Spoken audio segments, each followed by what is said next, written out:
Olá a todos! Bom, sejam mais uma vez muito bem-vindos ao canal. Hoje, mais uma vez, eu estou apresentando o caso real e para quem não me conhece, meu nome é Elida Félix dos Reis, eu sou advogada e escritora de ficção literária e pelo segundo ano consecutivo, o nosso escritório de advocacia foi consagrado com o prêmio Top of Quality Brasil, que consagra e reconhece a excelência dos escritórios de advocacia. Muito obrigada a todos mais uma vez. Bom, o caso real de hoje é um caso assim que se não fosse triste, seria até muito engraçado, porque a pessoa que participou disso é uma pessoa muito divertida, alto astral, e eu acho que o alto astral dessa pessoa fez com que ela passasse por tudo isso e no final, graças a Deus, ela ficasse super bem diante de tudo que ela passou. E essa pessoa, que é a minha cliente, ela gostaria inclusive de ter participado, de estar gravando comigo este quadro, mas por questões profissionais e ética, eu não pude deixar com que ela participasse dessa gravação desse vídeo, porque uma vez que ela se expõe, ela ia acabar expondo a parte contrária, que foi responsável por ter feito ela passar momentos terríveis na vida dela, mas graças a Deus ela conseguiu superar, deu a volta por cima e hoje está super bem. E acho que seria maravilhoso se ela estivesse aqui, porque como eu disse, é uma pessoa super alto astral e ela ia divertir demais a todos. E além de tudo, ela ia poder contar, né, de fato toda a situação, mas como infelizmente ela não pôde, eu vou deixar aqui todas as informações. Ela pediu inclusive para deixar um recado, que é amor de um lado e negócios do outro. Então, gente, vamos lá para o caso real de hoje e vou começar a explicar para vocês. Bom, conforme sempre ocorre, eu faço uma pesquisa para poder escolher o tema. E o tema escolhido por vocês é o seguinte: fui expulsa da casa dos meus sogros. E esse é o caso que essa cliente minha, infelizmente, passou, mas segundo ela hoje, foi felizmente, porque ela falou que foi liberta da maior tragédia da vida dela. Que ela teve foi libertação. Enfim, vamos ao caso. Bom, ela é uma pessoa maravilhosa, alto astral, trabalhadora, é enfermeira e ela acabou se apaixonando por uma pessoa do trabalho dela. E ela conhecia pouco dessa pessoa, mas ela teve ciência de que a pessoa havia sido demitida por algumas questões lá e tudo mais, enfim. Após a demissão dessa pessoa, ela acabou se encontrando novamente com esse colega de trabalho e acabou começando uma relação com essa pessoa. Muito embora ela tivesse pouco conhecimento sobre ele, ela sabia que ele era uma pessoa trabalhadora, chegou a trabalhar no mesmo local que ela, mas em contrapartida ele estava desempregado e ela sempre ficava tentando, olha, vai procurar um trabalho, vai fazer alguma coisa, tenta fazer isso, tenta fazer aquilo, e ele sempre dizia que não, que ele queria ficar sossegado por um tempo, que ele já tinha trabalhado demais nessa vida e que em algum momento, depois que ele tirasse esse descanso, ele ia voltar a trabalhar. Bom, ela estava totalmente apaixonada por ele e ela me disse que todos os sinais também que ele deixava e que ele também estava apaixonado por ela, que era algo recíproco. E diante desse amor todo, dessa paixão, eles já estavam namorando em torno de uns 7 meses e ele chegou com a brilhante ideia para ela: olha, vamos viver uma união estável? Vem morar comigo e a gente começa a organizar a nossa vida, vai ser um teste para poder saber se a gente vai casar no futuro. Então vamos fazer isso, é algo moderno, mas vai dar certo, hoje em dia todo mundo faz isso, a gente não precisa de casar agora, vamos então, venha morar comigo. Só que veio o grande problema: morar onde com você? A gente vai alugar uma casa? Essa era a ideia dela. Aí ele disse para ela: não, vamos alugar não, pra que fazer isso? Se realmente a gente tem esse plano futuro, a gente se ama, vamos morar no lote da minha mãe. Minha mãe tem um lote, são 360 metros, só mora minha mãe lá, meu pai já faleceu, então não vamos ter problema nenhum. Mas vamos fazer o seguinte: para não morar na casa da minha mãe, vamos construir um lote, tem um espaço ali, a gente faz a nossa construção. A princípio, diz ela que ficou meio assim, ficou aquela coisa e tudo mais, mas ela se dava super bem com a sogra. E ela pensou assim: ah, por que não? Vamos sim, a gente vai economizar. Eles fizeram os cálculos e enfim, tudo daria certo. Só que a melhor ideia não era essa. A melhor ideia é que o lote era dele, segundo ele, porque só tinha ele de filho, a mãe em qualquer momento ia falecer, então ele já estava entrando com a parte dele. E ela, a minha cliente, ia entrar com a parte dela, que era fazer a construção sozinha, porque ele estava desempregado. Gente, amor é uma coisa assim incrível, a gente faz cada loucura. Aí a minha cliente, apaixonada, pensou assim, nada mais do que justo, de fato o lote é dele, então eu vou entrar com a construção. Chegou, começou a investir, aquela paixão toda, aquele amor, tudo estava dando certo, a sogra era uma maravilha. E eles começaram a construção. Em 1 ano e meio a casa estava pronta, ficou tudo bonitinho do jeito que ela queria, ela estava toda feliz.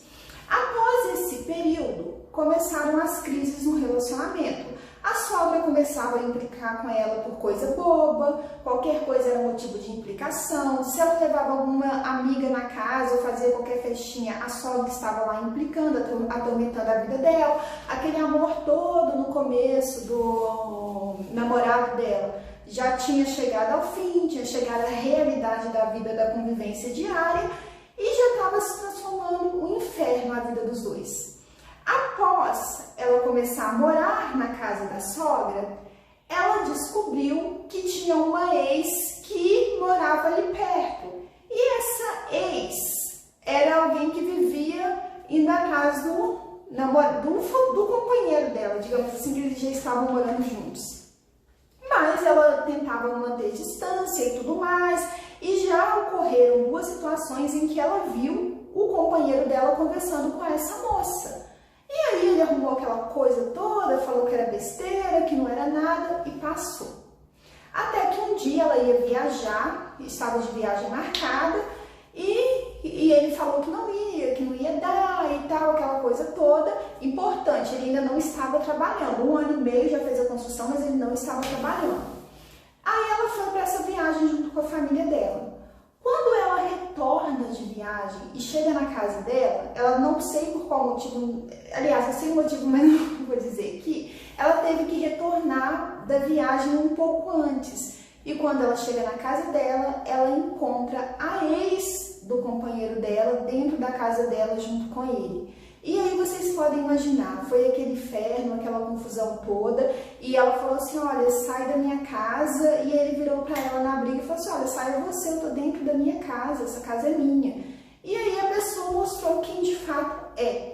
Aí no mesmo dia, ela no desespero todo acabou de fato saindo do local, porque ela falou assim que se ela pudesse, ela matava o cara, ela bateu na menina, bateu no cara, foi uma confusão imensa, e ela acabou saindo do local. Depois, no dia seguinte, que ela estava mais calma, ela exigiu que ele pagasse a ela a construção que ela fez, e ele disse que não ia pagar, que ela fez porque quis, porque é lei, porque era na casa da mãe dele, que ele não tinha obrigação nenhuma. E ela saiu também porque quis, porque por ele ela não teria saído.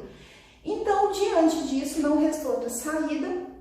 Ela procurou um advogado, acabou encontrando comigo, e nós entramos com ação para ela. Mas, infelizmente, gente, fica um alerta para vocês. Construir na casa do sogro, na casa da sogra, na casa de qualquer pessoa, do papagaio, do amigo, do periquito. Gente, isso eu digo para a pessoa de verdade, não faça. Mas se você fizer, pelo menos se proteja. Faça a documentação, tenha testemunha, tenha provas de que ocorreu, pede a pessoa para poder assinar. Só que naquele momento de todo o amor, de toda a alegria, ela não pensou nisso, ela deixou as coisas acontecerem, ela não guardou uma nota de materiais que ela comprou. E para quem não sabe, no nosso direito, quem constrói em lote alheio não é dono da construção. O dono é o dono daquele terreno. Então, quem era a dona era a sogra dela. E a sogra, que era uma pessoa maravilhosa, virou uma cobra do dia para a noite, porque parece que a sogra gostava mais dessa moça, que era a primeira namorada dele lá, e com quem ele sabe que inclusive continua lá com a menina morando dentro da casa que essa moça construiu, que a enfermeira construiu. Enfim, nós tivemos que entrar com uma ação contra a sogra, porque o terreno pertence à sogra, que é uma ação de indenização, para que ela fosse indenizada dos valores que ela construiu naquele local. Teoricamente, ela teria direito a 50% do valor da construção. Então, ia pegar o valor que ficou a construção daquela casa, 50% seria dela, e olha que absurdo, os outros 50% ficaria com a sogra, porque está dentro do terreno da sogra, e é assim que funciona. ou então ficaria com o filho, né, que seria o mais provável. E diante dessa situação, muito embora ela tivesse só 50% de direito, nós conseguimos provar que houve um ato de má-fé por parte da sogra, porque a pessoa tem direito a 50% e o namorado dela, o ex-companheiro, teria direito aos outros 50% se ficasse comprovado que ele ajudou na construção, que ele colocou qualquer coisa ali. Mas nós conseguimos provar que ele estava agindo de má fé, porque ele já tinha um relacionamento com essa ex dele enquanto ele estava namorando a minha cliente, e nós conseguimos provar essa situação. Conseguimos provar também que ela foi a única pessoa que colocou qualquer valor dentro dessa construção. A sorte dela, que foi a única sorte dela, ela não fez por maldade, é que toda vez que ela fazia compra de algum material ou fazia alguma coisa, ela tirava fotos e mandava para ele. Então, toda vez que ele recebia por WhatsApp, nós conseguimos juntar essas mensagens que ela tinha e que, por sorte, ela não chegou a apagar, onde demonstrava que, de fato, ela construiu sozinha essa construção. Diante disso, ela teve o direito a ser restituída do valor total que ela pagou com essa obra, só que isso, gente, é um caso raríssimo, porque geralmente a pessoa consegue apenas 50% do valor. Então, fica aqui a dica, prestem atenção, pensem muito bem. Quando você decidir construir na casa de sogro, de sogra, de irmão, seja o que for, pense muito, porque acaba sendo uma economia que no final da situação pode causar um dano muito grande. É claro que isso são exceções, que existem pessoas que se dão muito bem com a sogra, que construiu na casa da sogra e vivem muito bem, não tem nenhum problema, mas a gente nunca sabe o dia de amanhã, ninguém traz estrela na testa e não tem como a gente saber que algo assim pode ou não acontecer. Entre correr o risco, é melhor não correr o risco. Mas se você decidiu que vai correr esse risco, faça prova, guarde notas, comprova tudo que você está pagando, para que no final você não saia no prejuízo. Então é isso, gente. Fica aqui as informações do caso de hoje. Até a próxima terça-feira e muito obrigada a todos.